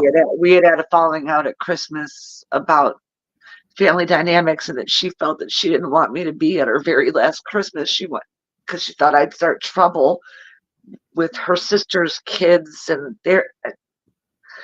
So she asked me to come over on Christmas Eve. And listen, I wasn't thinking straight. I was 30 years old. I'd run into that brick wall with this woman for 30 years and was so sick of not being enough, right? Yeah. That I didn't go. I didn't go to Christmas. She didn't tell my dad. My dad got all mad at me. So when I mean, we knew already that that she was terminal at this point. But I was obviously picked the wrong time to just have a really stubborn streak and decide to say that, well, that wasn't right. And I know that my dad's gonna call me because he's gonna be like, "Where were you?" And then my dad didn't even contact me. And then I was just like, I don't know what's happening. And she died, and nobody told me. And I found out because I drove by the house, and there was some weird car in the driveway. And I went to the cemetery because I knew where her plot was. She told me that she had a plot next to her sister. And there I saw the mound of dirt. That's how I found out Wow. the woman that raised me died. And I have lost probably over 30 close friends since the age of 25. So and I'm being generous in my number. It's higher than that because they're musicians and artists, and you know and they die for all kinds of different reasons, but most of them are dark.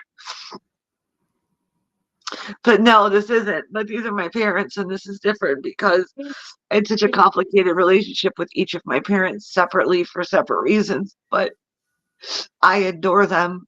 Yeah. And I don't want to feel abandoned by her again. I don't ever want to feel that again.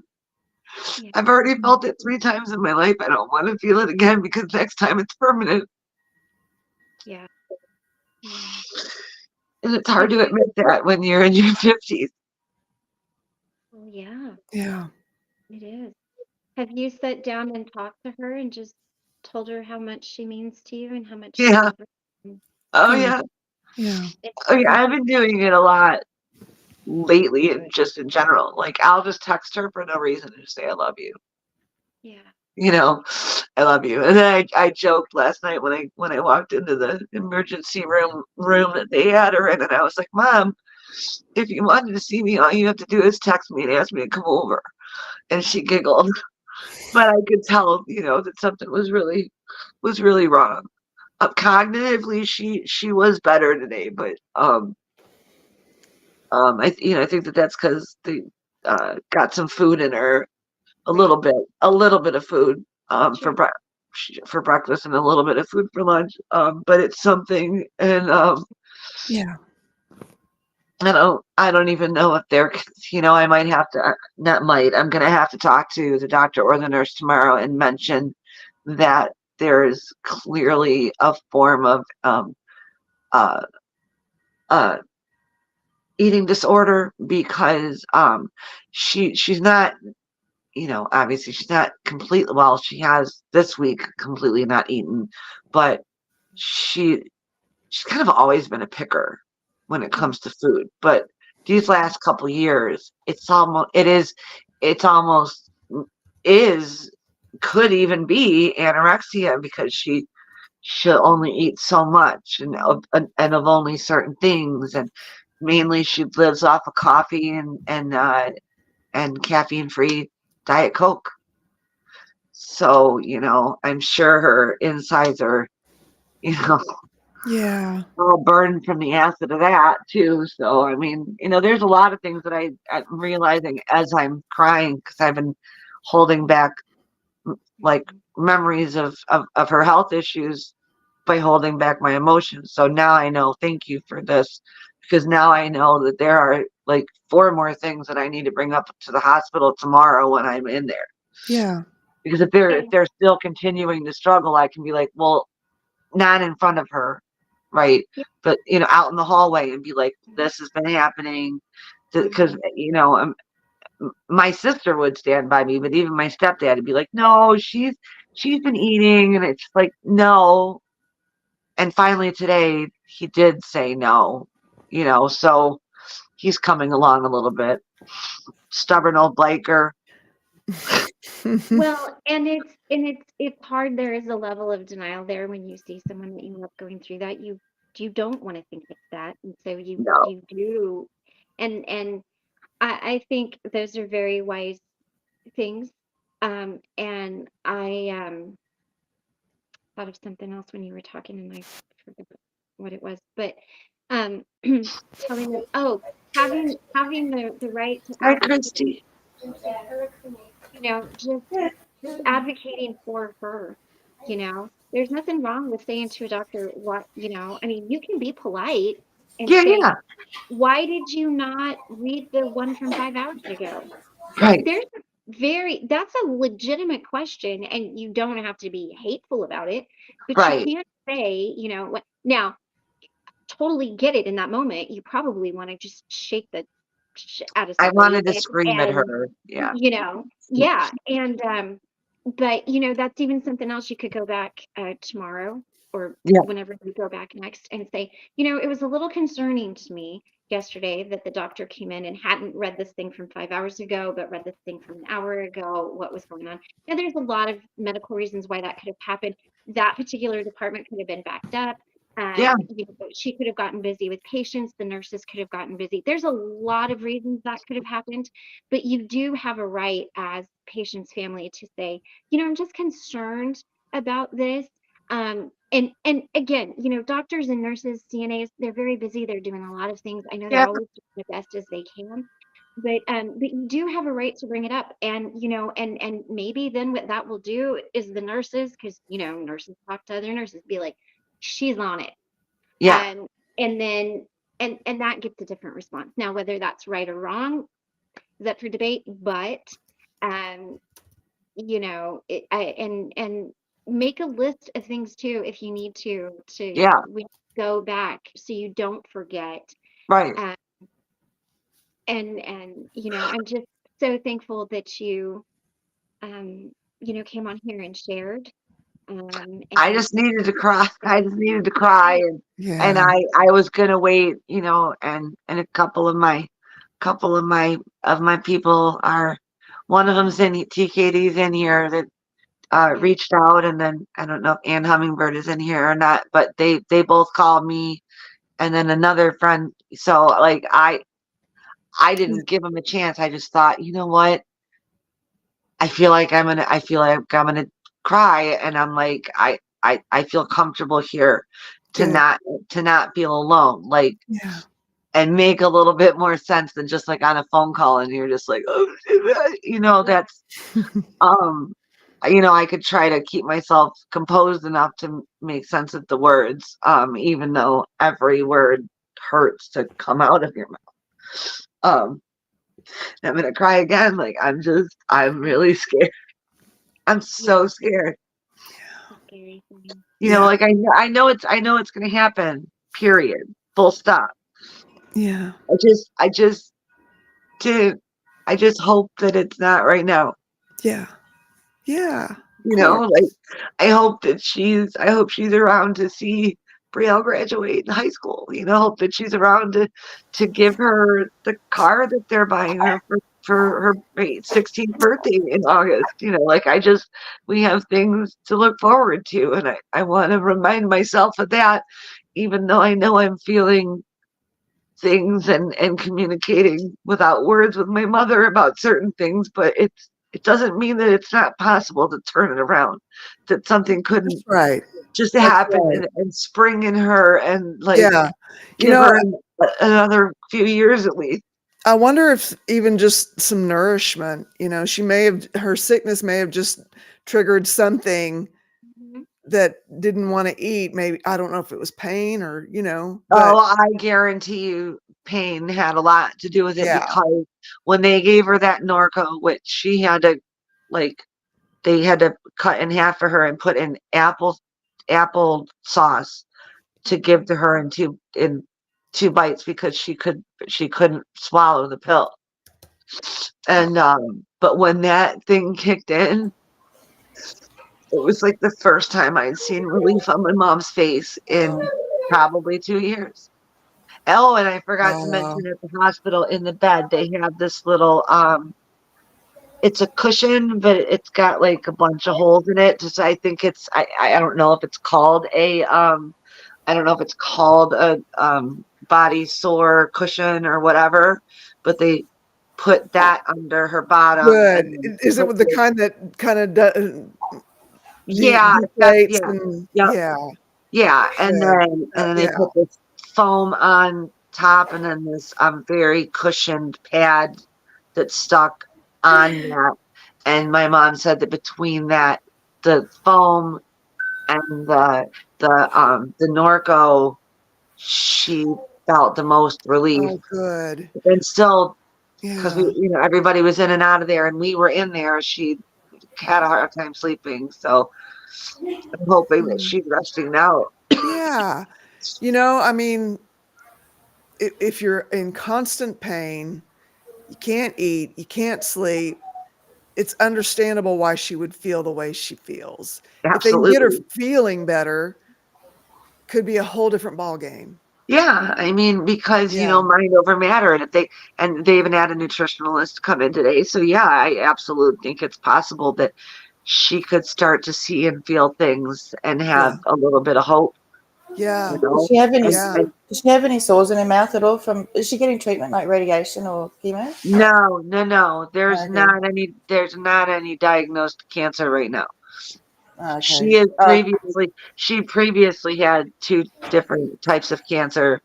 But there is something in her throat, but we're not calling it anything right now except something in her throat because a radiologist needs to look at the CT before anything can be determined if it needs to be looked at. No, I was just wondering if that might be. Sorry, I came in really late, so because I know that my stepfather had difficulties eating because he was feeling really, really sick and all that sort of stuff. Yeah. Way before he was diagnosed as well. So Yeah. So yeah, but I'm really sorry Yeah, I'm too. that you're Me going through too. this. Yeah. Me too. I mean, right now, is this about me? It is, but it's not That's okay. for me. For me, it's about my mom. Yeah. Yeah, it's feelings. Yeah. Yeah. So Yeah. It's just all I care about is my mom. And when I'm there, I'm like super calm, and I'm able to, fix her oxygen line. And she's like, "Can you brush my hair?" And I'm like, "Of course. It's not the first time I've done it."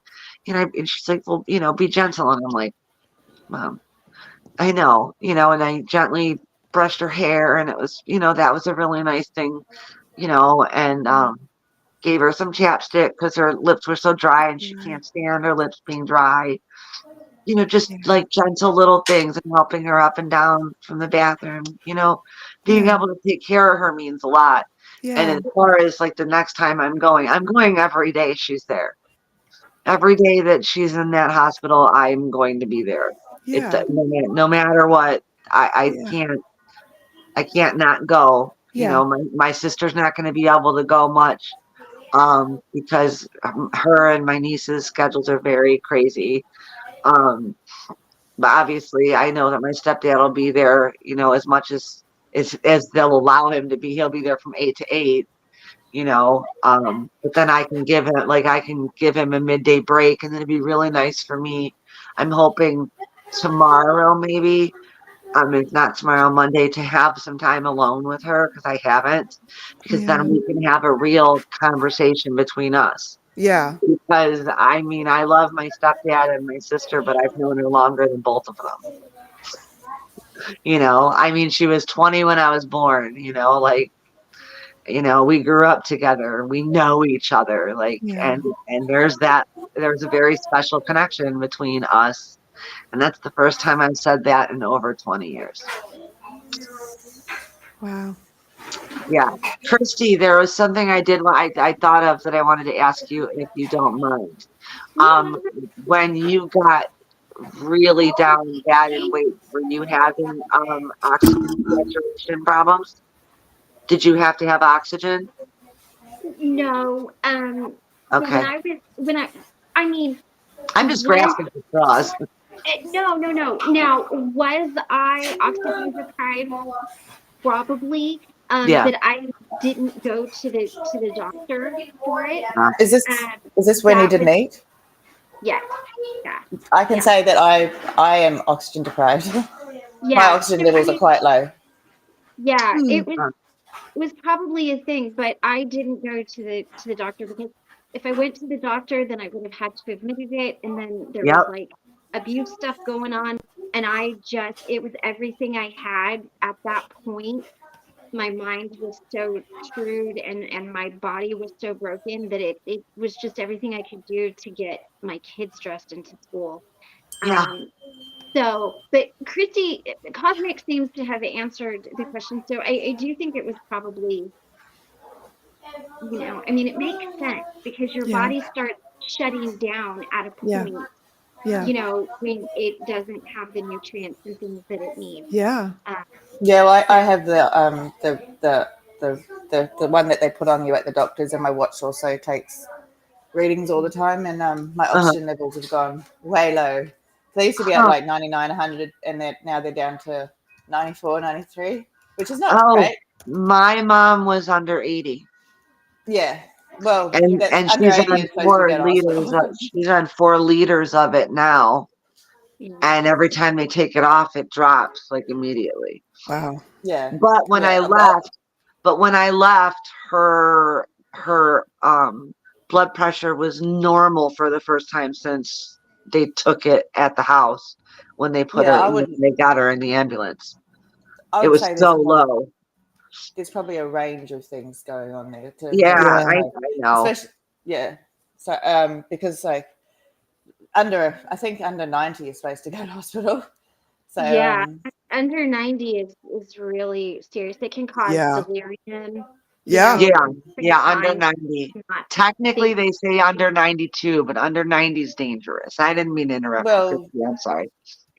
oh no, it's right. Yeah, both of us. Yeah, but see, Yeah, because yeah, I'm a interrupt bit us away. yeah, yeah, because we talk too much. No, I do. But so mine's 93, so I'm sort of like deep breaths, Christy. But it's just yeah, I would say there's probably a range of things for it to get that low. It yes, It's like just the not it knowing can't that's happen to driving you. me insane. That's it. The Yeah, no answers at all. Not just more exactly. questions. And when the doctors and the nurses start to look puzzled, that makes your panic go through the roof. Yeah. And So that was my I guess afternoon. So that was kind of a real drag. yeah, like Yeah, but I seventh, I see you. They did say that it was possible that that she was gonna have to stay on oxygen. did Part she of have the any lung reason problems or What's that? oh could she go? you can answer that question. Cosmic had asked if she had lung problems, but I also asked, wanted to say, part of the reason that they might be puzzled is um, with the anorexia and how long it's been going on, if that is in fact what it is. So when you tell them that, that could make a lot of things fall into line for them. Right, right. Things that they're trying to like piece together now, because if you have a piece over here and a piece here and a piece here and a piece here, you don't know how they connect. But then when somebody says something, you're like, oh, and then you can start, okay, this goes here, this goes here, this goes here, that goes there, this is what we need to do. Mhm, And if her oxygen is low, she's going to have delirium. She's not going to feel good. She is going to be confused. She is mhm, going to have those problems. And if she's not been eating, there could be something more going on. I mean, obviously there's mhm. something more going Well, on. yeah, because there's nausea too, and Yeah. usually you don't get the nausea. 'Cause I have also purposely not eaten, I guess I used to binge starve, I guess you would call it. I'm making it up. I don't think it's actually a term, but I'm sure there is a term for it. But I've had periods of my life where I binge starved, where I was just like, food is a time suck. I can't be bothered to do it. I don't care. You know what I mean? Like I'm just going, going, going. And but so, I get it's pain. It's not nausea. Like you don't, unless the acids start, but that's not even the kind of nausea that I feel with whatever's happening in my stomach. It's a different, like, she's feeling some kind of nausea. I know that there's something happening. It's just that we're coming up on 24 hours and we have more questions Then and no answers. And Yeah. that is making me concerned about the possibility of a not a second night of not sleeping in a row. Yeah. Well, and you Look, I can't even like put my eyebrows in my forehead. Like I No. literally trying to push them down and they won't go down. That's all I'll look at is this up. and I wanted to say too, when you do get so hungry, it is painful. Yes. The nausea goes away and it does Mhm. become pain. And like I said, I just have a feeling that maybe there's a lot of things that's gonna bring things into focus. Yeah. But you also can go to to the nurse and just that's what they're for and say, you know what, I need to know what Yeah. what lay it out for me. Like Right. and however you are. I'm the type of person who like just tell me Just what you give got it to to tell me. me. Yeah, I can't. Let me handle it how I'm going to Mhm. handle it and step back and watch it out. But Yeah. just give it to me. And Yeah. Because somebody know, needs to know, and I'm the person. yeah. So you can do a lot of advocating, and if your mom is fortunate enough to have a really good nurse, she's going to understand. He or she is going to understand, and they are going to be helpful to you. Yeah. And The two nurses she had today, the two nurses she had today, um, are, are really stellar, and I hope that they're there tomorrow because, it'd be very easy having gained a relationship with them today, yeah, of being able to go up to them and say, listen, I need to breathe. So know that it doesn't matter what it is. I know that most of everything's going to be a hypothesis, but what are we looking at? What do we know? What Yeah. are we thinking? Like, Mhm. because that's what science is, right? Yeah. You're playing with, we're playing with pieces until they fit and they make sense, right? So they've had to have already been doing this. By the time I get there, it will be 36 hours, right? So by 36 hours, enough doctors should have been able to look at this to piece some stuff together. Just tell me. I'm not going to say anything, but let me know what I'm up against, so I know how to give the appropriate care, right? Yeah.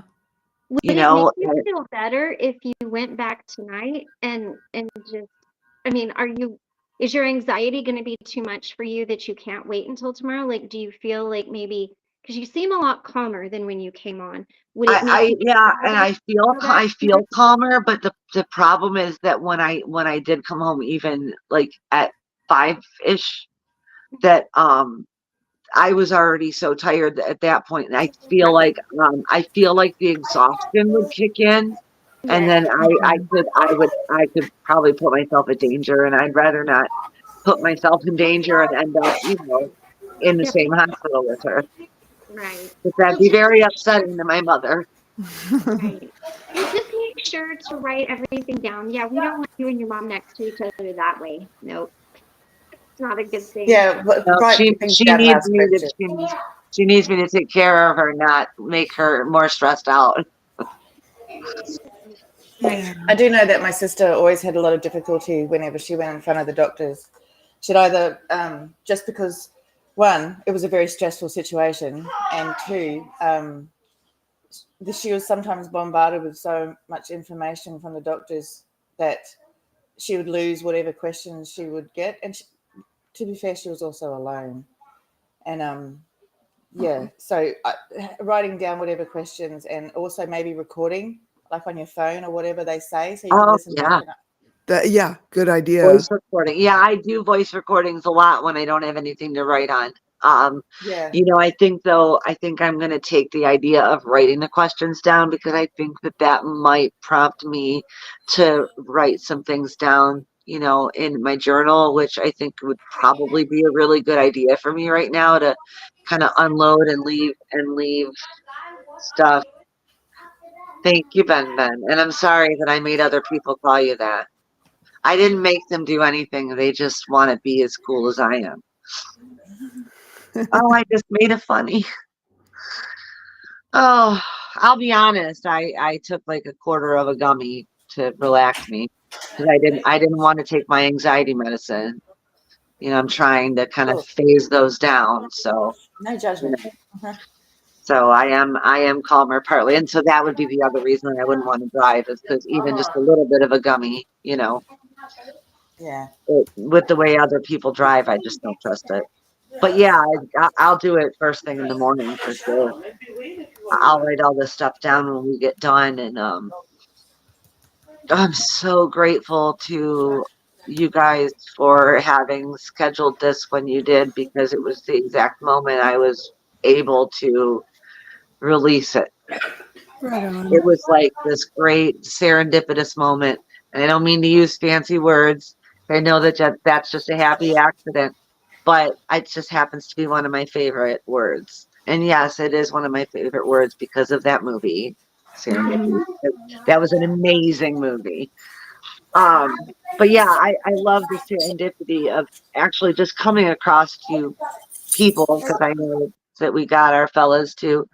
To come across this amazing little group of super caring people in a moment, not thinking, that there was going to be a time when I was going to be like, oh my gosh, I really need these people right now. Like, I really need to just like look into people's eyes. And that's why I'm not looking at the camera, because I'm looking at what I'm seeing, and I do that. saying, this is what's going on, and I'm overwhelmed, and I need to vent, and then I need a little bit of reassurance and input. And that's exactly what you allow. And it's just, I just, Carol, bravo. Thank you. And thank you, because at first I was like, no, I don't want to do that. Like the first time I did it, like I got uncomfortable, and I was like, oh, I don't want to do that. But to me today, this is what I needed to let myself Good. feel. And Yeah. because I don't think that I would have, even if I would have talked to my friends on the phone, like, which I will anyways after this, but I'm just, I felt like I just needed to see the faces of people that I know are here to be comforting, and everyone can understand this feeling, Yeah. um, and I'm scared, guys. I'm scared. I know. I'm so sorry. I'm sorry too. I am.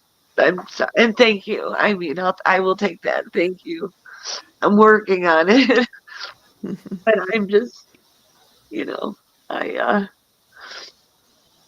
I just want my mom to feel, I mean, even if she's not feeling okay, I just want her to feel peaceful. It's like, that's why I don't mind them giving her the pain medication, and it's good because they're not giving her Xanax and the pain medication at the same time, which is really good. Um, but I really noticed a relief in her when that medicine kicked in, Right on. and it's like, Any of course relief I she don't like gets could it. make a huge difference and turn a corner.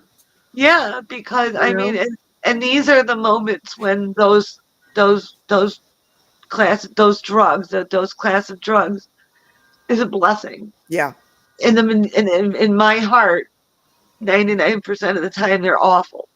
But in situations like my stepdad had a quad bypass. Obviously, you have a bypass, you have to take those drugs, or else you can't even allow yourself to breathe and you'll die. Right. You People know? shouldn't have to suffer. That's right. Yeah, People like shouldn't be in Right. pain. so. It just I don't know. I just we're never ready for stuff when it creeps up on us. But No. Mm-mm. now that I've done the rock thing, and Yeah. now that I've released it, I can I can take it in an even pace that isn't going to drive me to the ground. Yeah. Trying to keep up some appearances. It's okay to be emotional.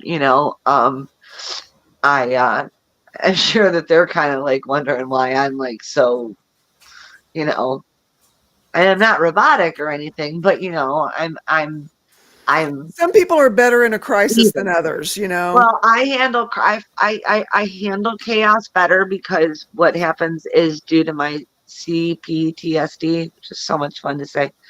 That's too many letters, Um, that I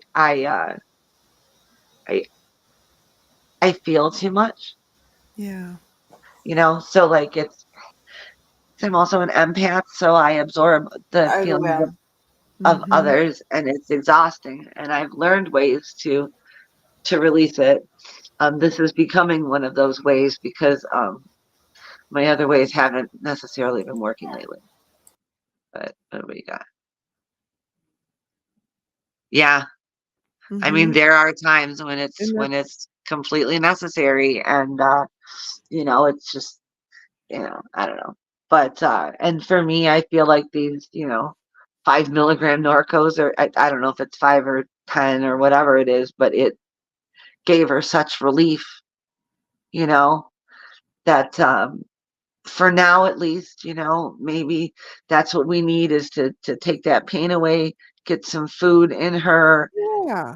check out whatever's going on in her throat and her eyes, Hmm.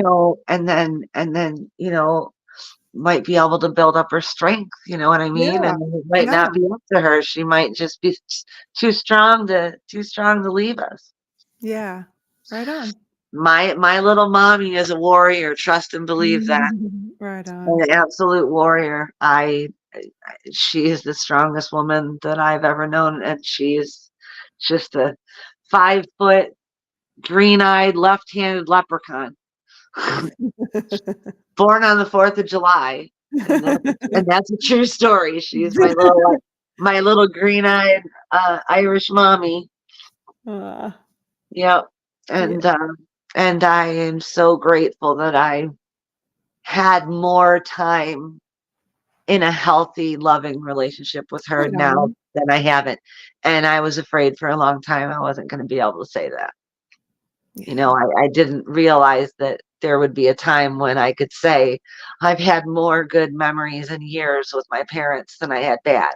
It's something I always wished for, but I'm getting it. And I'm getting it with both of them. I have a Right really on. good relationship with my dad, and That's obviously great. he's involved because they're friends.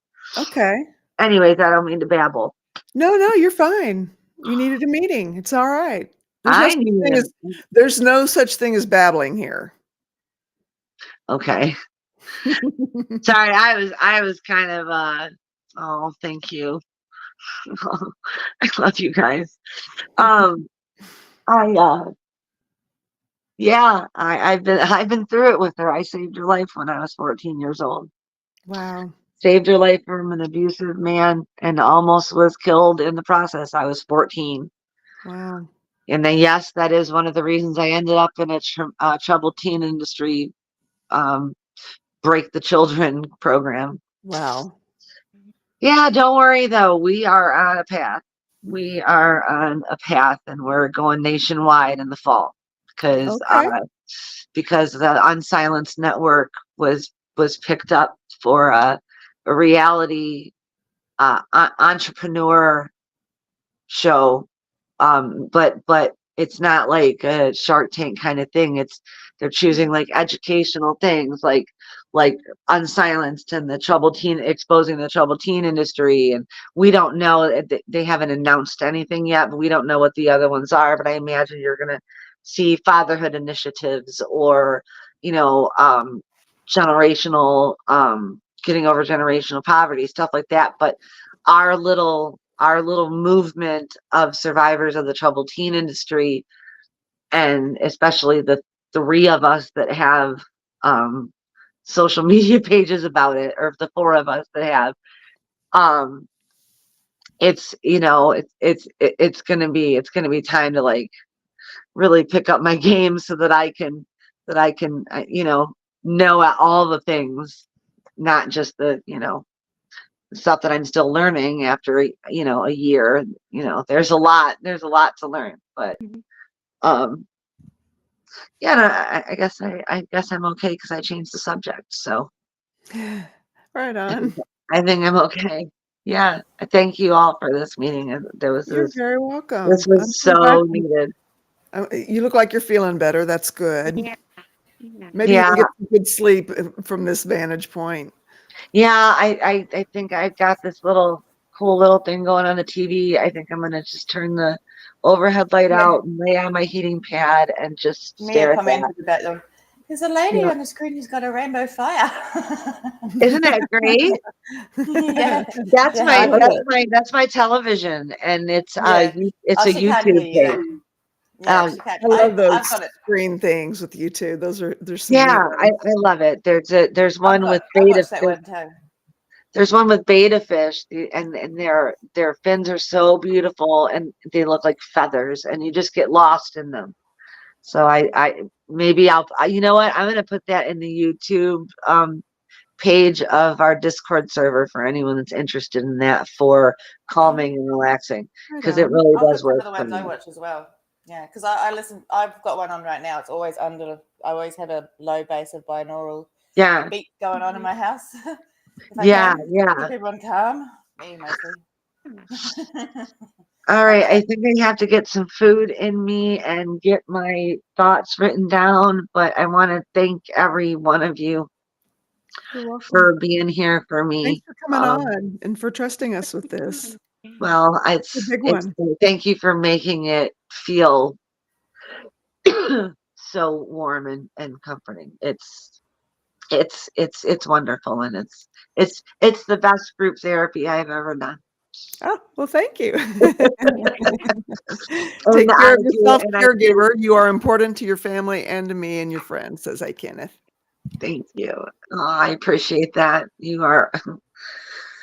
I love you, Kenneth. You know that. You know that.